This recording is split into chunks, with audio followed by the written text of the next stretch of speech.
They have no idea where we are, who we are, where we're coming from, or who we are, where we're coming from, or who we are, where we're coming from, or who we are, where we're coming from.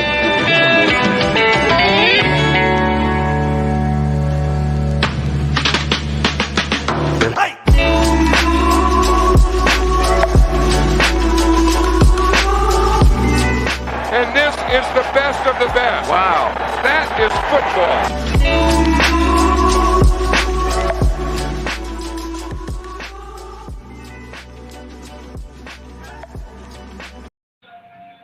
It's just me, baby. I'm in Quebec. Jeff's also here, but no, I wanted it just to be me for a second. I wanted people to look how beautiful the background is over here. I mean, look at that. I'm sorry, this isn't the Travel Channel. Let's get it together. Hey, you know, it's the cuisine's great. The people are great. Everything's great. I'm on top of my hotel right now. That behind me is another hotel. Across from me is a festival. I'm about to go watch Rage Against the Machine in an hour. But before that, Jeff DiMatteo and I, Ronnie A. Evans, are here as usual on the Chop Shop to talk fantasy football. And I think the basics today is just like looking at these murky situations, and we're all heading into the final rounds of our draft season. And there's 3 or 4 situations for running backs and wide receivers that could like help you win your league. If you figure those situations out and you nail the right pick, they're good to go. But I know there's feedback from my end, so I'm going to let Jeff jump into a few things, talk a little bit, tell him about what's going on with you, Jeff, and I'm going to mute myself. I mean, I'm pretty sure I can speak for everybody when I say we were actually enjoying the ambiance there. A little bit of, festival in the background there. And you being muted actually sounds weird. Because now, you know what? There, it's back. Yeah, I think that's better. I feel like it makes it seem like we're on location. Yeah, and we are. I mean, half of us are. We're halfway on location. Do that again. Look, that's rude. Everybody? That's just rude. I'll click this button. It's rude. This guy. Anyway, so I know on Rider Dynasty watching right now, so it doesn't even matter. That's true. On Rider Dynasty on Wednesday, I know we covered some running back situations, so we don't need to go too deep into that. But there are a couple guys we should probably look at. As you get into the back end of your draft here, those guys where who's the guy like Cordero Patterson, right? Where you can get him basically for free in your draft, and now he's become a productive member of your team by week 3 or 4. And, you can draft him instead of trying to fight everybody on the wire for him. So we're going to try to identify a few of those guys.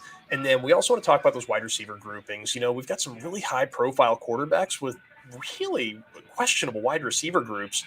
Green Bay, Kansas City. There's a few of these teams. Heck, even the Saints. We don't really know what's going on with Michael Thomas. So, I know you've kind of got the script already figured out, Ronnie. So I'm going to let you drive. At this point, and let's. I'll be like a little headline robot. I'm gonna be like here, and then I'm gonna pass it right back to you, man. Hot potato. I like it. Hot potato. First, the Atlanta Falcons running back room. There is an older guy. He's from Tennessee. Go Vols. He didn't do anything his whole career. Recently, he did something, but he's on the wrong side of the big 3. And then you've got Tyler Algier and the cast-off DW. There's a few DW cast-offs floating around in the league this year. But, Jeff, what are we doing with the Atlanta Falcons, their running backs, and, that offense in general? Don't give a full synopsis. I just want to know the running backs. Man, it's somebody there is going to be productive. And I think right now we have to assume that somebody is going to be Cordero Patterson until he either goes away because of age, ineffectiveness, or injury. And if he does, then you've got the Damian Williams versus Tyler Algier argument. And I think that's where it starts to really become a committee. And instead of having a split where Cordero's playing, getting 65, 70% of the work or whatever that might work out as, we're going to see him go away. And then it'll be Algier and Williams just splitting the role, and that'll get really ugly fast. But Arthur Smith wants to run the football. It's what he does. It's his MO. He doesn't care who's in the backfield. One of those backs will be productive. Give me CPAT right now. He's going late. But if you missed on CPAT, I'm not afraid of taking Algier in like the 17th round and just saying, heck with it. If he stinks, I can cut him and go get somebody in week 1 or 2 or 3 or whatever that looks like.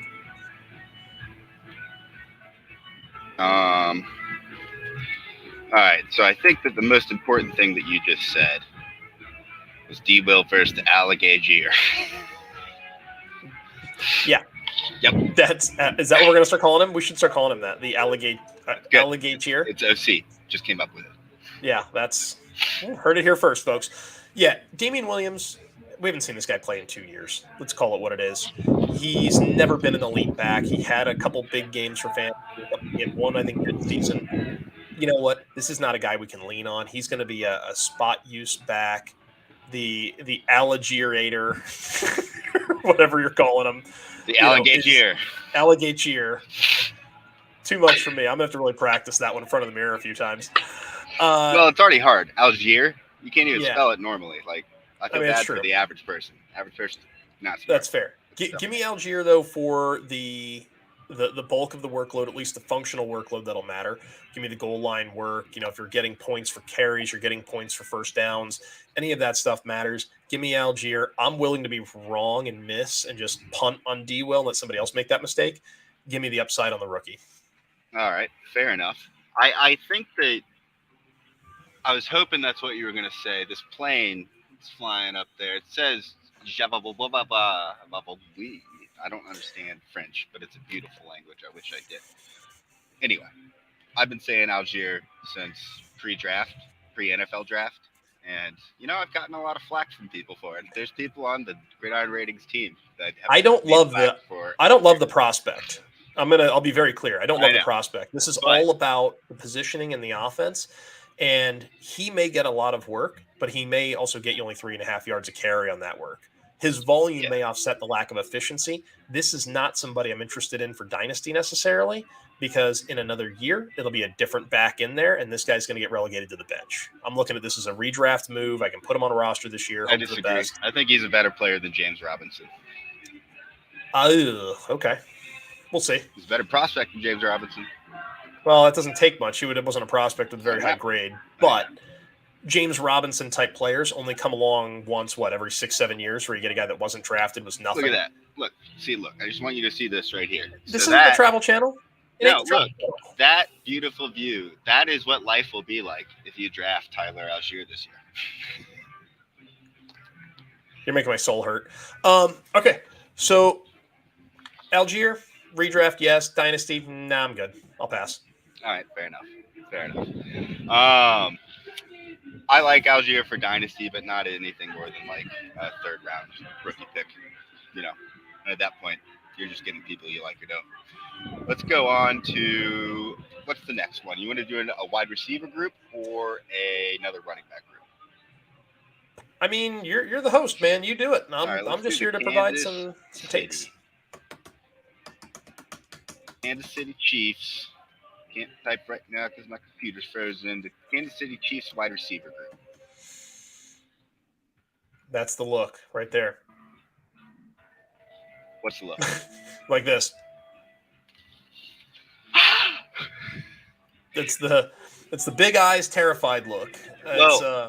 Let me just say something before you go off on them, because we've talked about Sky Moore ad nauseum on this show, and his ceiling is unlimited. His floor is also like pretty low. Like there's a world where Sky Moore is the wide receiver, or the target 3 just from the wide receiver core on this team, and that means he's competing with the 2 running backs, and he's sniffing for that fifth kind of target on the team. I don't know. I don't think that's going to happen, but I think it's going to be great down the stretch. I just believe in the kid, and I believe in the situation. So I'll throw it back to you, but I heard some prominent people on some podcasts this week talking a little smack about Sky Moore and his potential. That's probably a mistake. Overdrafted, and so that's a mistake. So here's the deal. Patrick Mahomes loves to throw into the slot. He loves to work the middle of the field. It's going to be Juju early on. Yeah. There's no reason why Juju Smith-Schuster won't be the one. A lot of folks overdrafting guys like MVS, overdrafting Mecole Hardman, really trying to find that Tyreek Hill magic. Remember when Tyreek Hill was going to get suspended a few years ago? Chiefs drafted Mecole Hardman. People overdrafted him in Dynasty. People drafted him in redraft. Way overdrafted him. Tyreek doesn't play for a little bit. Mecole did 0. And I get it. He's matured. He's learned more things, whatever, what have you. He's a bit player. This is not a dominant player. And the same thing with MVS. People can't tell me that MVS is going to show up and be amazing with Patrick Mahomes when he couldn't be amazing with Aaron Rodgers. Is Patrick Mahomes that much better than Aaron Rodgers to turn this guy into a stud? Sorry, guys. Yeah, I agree. So at the end of the day, Juju in a position where he should be moving in the middle of the field, working from the slot predominantly. He's going to be in a position to do a lot of the things we saw from him. And I want to say it was 2018 when he went nuts with Antonio Brown, where he had like 100 and something catches and he was amazing. We need that again. He's not a perimeter receiver. He's not dominant on the outside like some of these other guys, but you put him in the slot and he can really work over a defense. It's going to be Juju early on, probably throughout the entire season. And Kelsey is kind of the 1 and 1A. Sky Moore with his route running ability, he's crisp, he's clean, he can win at the break point. Give me that guy later on in the season. I like that kind of back half breakout for a lot of these wide receivers. Sky Moore is a guy that could very easily be looking at 6, 7, 8 targets a game and not impact Kelsey or Juju. Because those running backs, Rojo and Clyde Edwards-Helaire, are not dominating any kind of target share. Fair enough. I agree. It's definitely a bug flying around up here. That's great. You look like you're sweating a lot. I mean, you look like you're really like. Am I glistening? Big time. Big time. You're very shiny right now. There's a bug up here because I see its shadow. You look like you're melting, actually. If I was gonna. I got in 24,000. Excuse me. Yes, 24,000 steps yesterday. All right. It's a lot. So you're still sweating, is what you're saying? Yeah. Okay. My body's like, you're like a crayon that's been out. And I walked again today. I walked today for probably 1,800 steps. So I don't know. My body's freaking out. Speaking of bodies that are freaking out, let's switch back over to a backfield that I think everyone's a little perplexed now because the Patriots announced something. And I don't really ever care when the Patriots announce stuff because in the end, I know Bill Belichick's going to use the guys that are good and everything else is going to be a clusterfuck and I don't bother with it. So, New England Patriots running back group, 6 guys. Carrying 6 guys, apparently.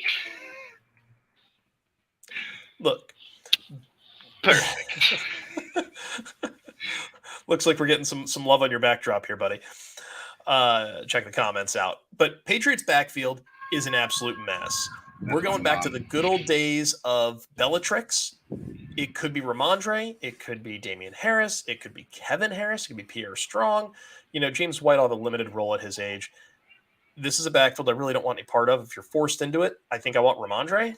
This is a guy that has kind of that closest to LeGarrette Blount thumper at the end of games, trying to wear the clock out kind of vibe. He can also crush it at the goal line. Give me that guy because at least I'm going to get some touchdown upside. Damian Harris, once he got nicked up, he really wasn't the same guy last year. Like he just dropped off the side of the earth. He profiles as a running back too in terms of his ceiling. But Ramondre is the kind of guy that can take that and go another level simply because he can score touchdowns and he's got a nose for the end zone. I want that guy. But to be fair, this is the kind of guy that could very easily give you 500 yards and 10 touchdowns, and you'll be furious because that's not enough to do well in fantasy. Yeah, that makes sense. Well, and to be fair, I think that's been the smart thing for the last few years has been, don't really bother with that backfield unless they fall into your lap. Yep. So there it is. I got Ramondre and Scott Fishbowl in round 10, round 11. I think that's fine. That's a good value there. I mean, player, like whatever. Yeah, and he's your third running back? Yeah, I'm fine with that. Yeah, you don't even have to start him. Like he's a guy you can play a matchup if you need to, or if somebody gets banged up. Like he's a wing and a prayer player you can drop in. Right. Well, let's stay on running backs and go back over to the Dolphins because staying in division over there, I don't really know what to like or what to dislike with the Dolphins. I feel like you have 3 guys that look kind of the same. You are going to be the guy that gives me the answers on this one, Jeff, because I don't know what the answer is. Anybody who thinks they know the answer to this one has no idea what they're talking about. Right. The bigger problem with the Dolphins right now is, they have no idea what they're talking about. The Dolphins have a coaching staff in place right now that likes to mix and match their running backs. We saw Mike McDaniel in San Francisco use how many running backs while he was the run game coordinator at different times, and that was infuriating. We found that Raheem Mostert was kind of the guy, right, that he liked to lean on until Mostert got hurt. But after that, you just never knew. It was always somebody else. You had Jeff Wilson pop in. You had Matt Breida at one point. You got Eli Mitchell. You've got they tried Trey Sermon for about 6 minutes, and that failed. The whole situation with the musical chairs at running back, it's not a great look. And they signed a bunch of guys like Chase Edmonds, you've got Sony Michel, you bring in Raheem Mostert. So Chase Edmonds is the one that I feel like has the most like I would have the most comfortable like role on the team. Sure, and I don't disagree with that. But if that's the dart throw with the best chance at playing a lot, but why did they bring in Raheem Mostert, the guy that won that job outright in San Francisco? That's quietly the guy that I'm like, that could end up being one of those really aggravating timeshares. And so if Chase Edmonds falls in your lap, or if you're going round 16 or 17 for Raheem Mostert, I don't think that's a bad thing. Sony Michel isn't, or I'm not concerned about that guy at all. But there's, and Myles Gaskin, like you just got a bunch of Jags in that room. Like I'm not a big Chase Edmonds truther, truthfully. I just kind of look at that guy and I'm like, he's okay. He's whatever. He's kind of a Duke Johnson sort of level guy for me. I'd say he's a step up from Dookie, but yeah, similar kind of style, I guess. Dookie. I don't know. So with a situation like that, like I debate often in drafts when I have one player, like do I want to handcuff them or do I want to invest in two players from an offense that's kind of unclear? And I think what spawned this discussion was earlier today we were talking about the Saints and talking about like should I take Jarvis Landry because I took Chris Olave and basically guarantee I figure out who Jameis's one is because I don't know the answer right now.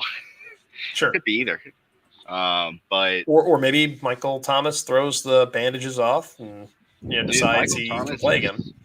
I don't know, man. Last time that he was like 90% or better, he put up like 7.1 targets a game. I think it was fine. Yeah. There was some video of him out running around trying to run routes and do things, and it looked like he looked bad. Yeah, you've got a lot of wind there right now, dude. Yeah. Sorry, let me mute this for a sec. Yeah, the thing with Michael Thomas is right now we don't know what he is. And I'm really uncomfortable drafting him as the Saints' number one. So I'm happy to go ahead and skip that and take one of the other receivers and hope one of those guys is the number two. Because Jameis can support two receivers. Like he did it with Evans and he did it with Godwin. You're in a position where he threw 30 interceptions and still had two wide receiver, ones effectively.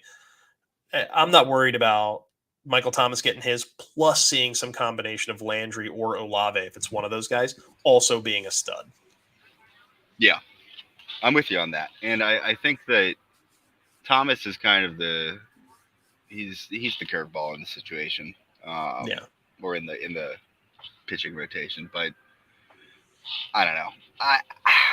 I like Olave long term.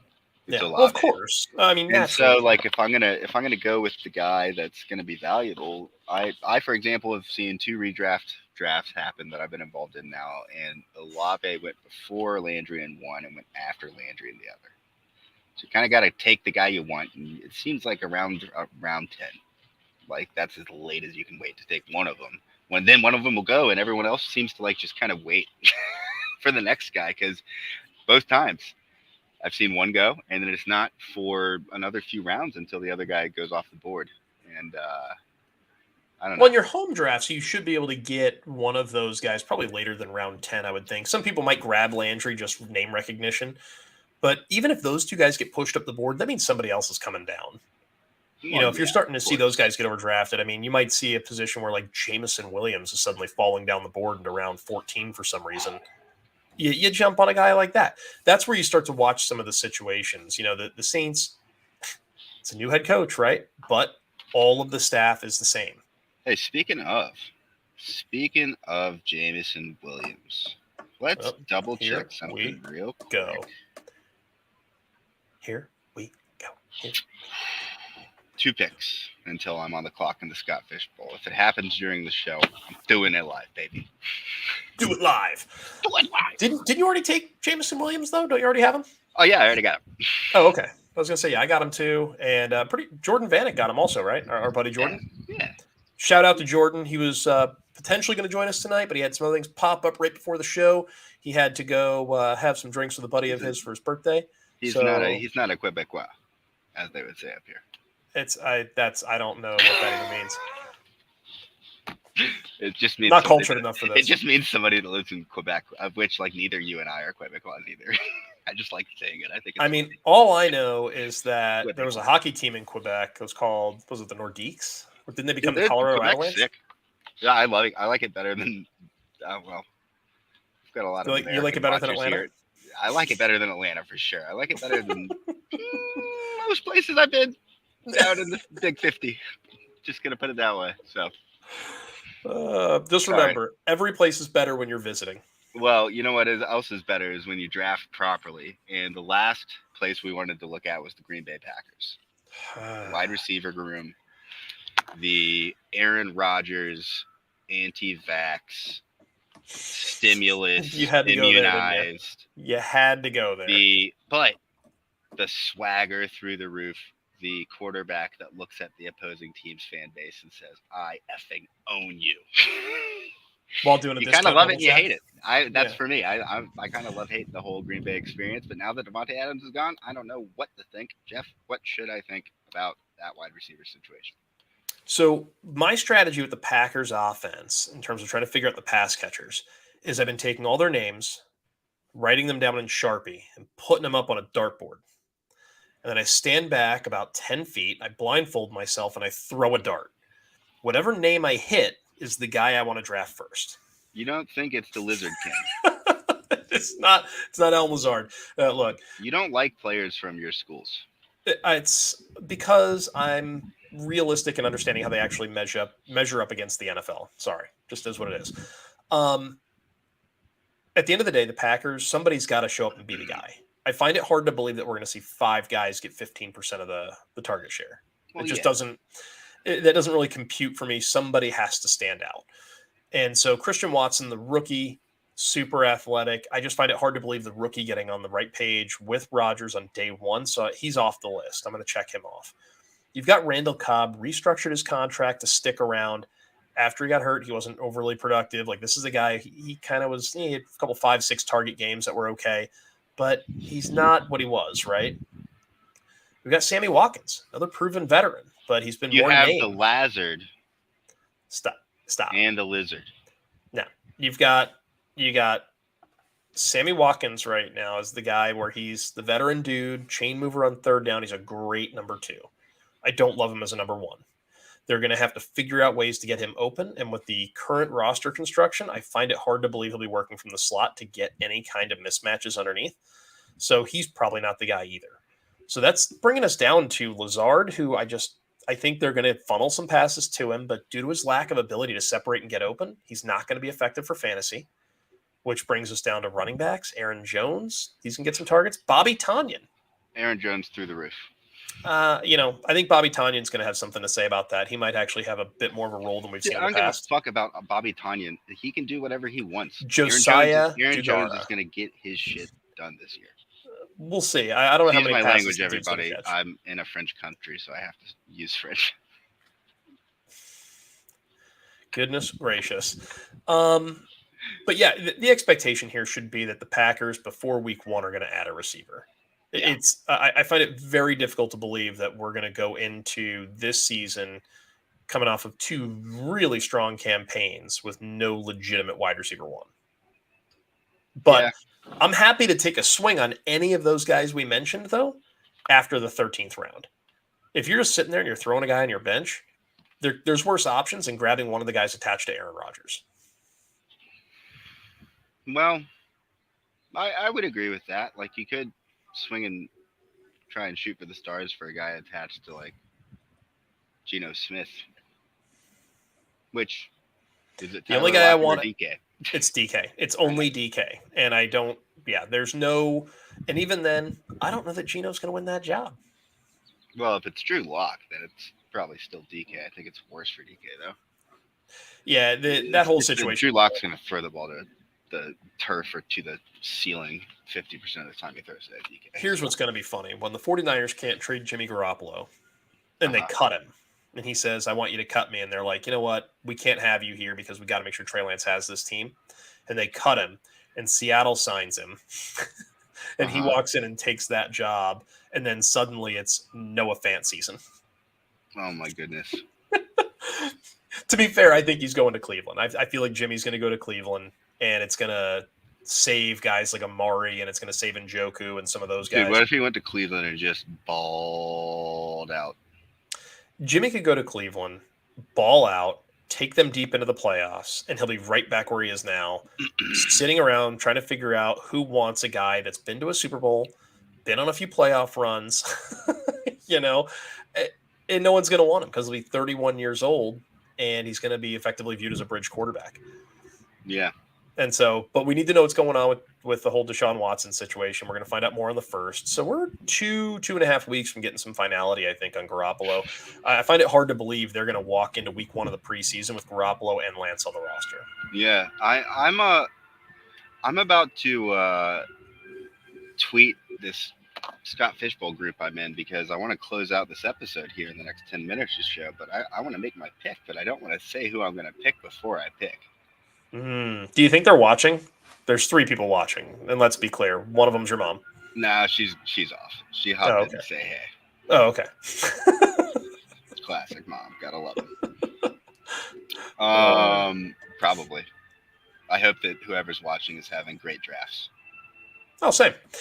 But hey, speaking of, you guys should go and watch the episode before this. It was with Jeff and JJ.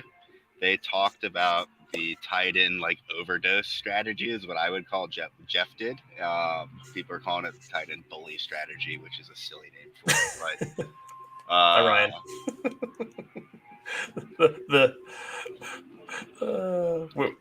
Ryan. I found out who our other viewer is. Ryan Bickerstaff, the man. Legend. Can you hear that music? Yeah, we can definitely hear the music.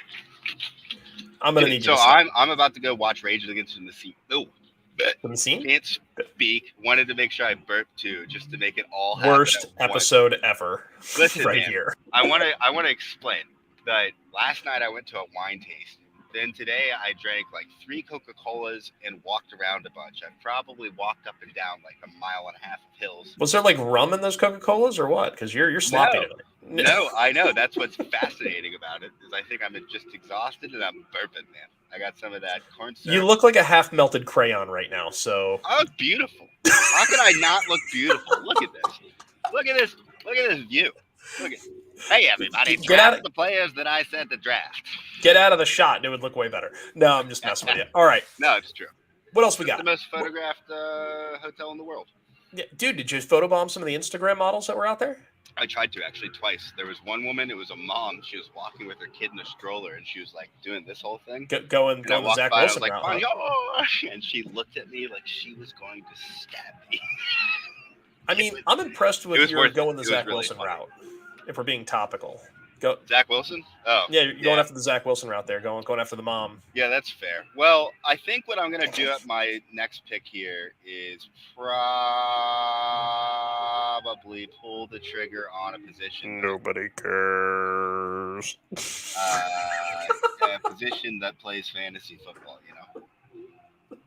That's kind of what I was angling for. I like it. What else do we got to cover, man? Because I know you got to hit the concert, and I'm sure people are tired of hearing us drone on about nothing. It's like an episode of Seinfeld over here. I don't know. I think the sun just went behind a cloud. It's nice. Yeah, you know what? Screw you, man. I look beautiful. Look at that. I'm about to go dance at a party. I don't have anything else to say. I could play the outro. You guys now know what to do with those situations. I'll do a type up and throw it up on Reddit that's more comprehensive and professional than this goofy podcast. But moving forward, we're going to wrap up a few more shows here for off-season content. I'll have some new updates eventually with Gridiron ratings in general. And guest-wise, we might have a few more people that come. But if you haven't subscribed, you should subscribe. I see all 300 of you that are watching right now. Smash that subscribe button. And Jeff, anything else coming out? We've got a few things we're working on in the lab right now. Biggest thing is we're just trying to keep some projections up to date. And we're keeping an eye on what's happened with all the camp battles. We want to keep those numbers and the rankings up to date. And that's really where we're focused right now. But we've got a few more things in the popper that you should see in the next 2 to 4 weeks. Well, it's Gridiron Rating, Chop Shop, super quick, bite-sized episode. It's like a little croissant. It's a little croissant, oui. From me and Monsieur Jeff. Cool. Monsieur? Oui, oui, mon amour. I don't need to hear about your wee-wee. You should just get us out of here. All right, you know what?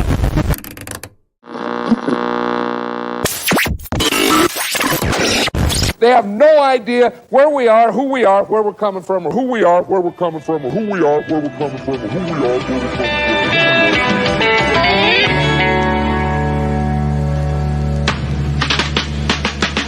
Hey!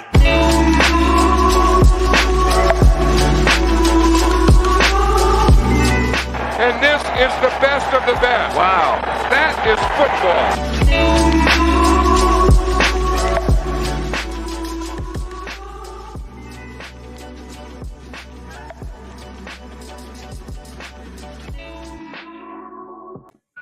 Hey, by the way, real quick. I knew we by were the going to way, do this.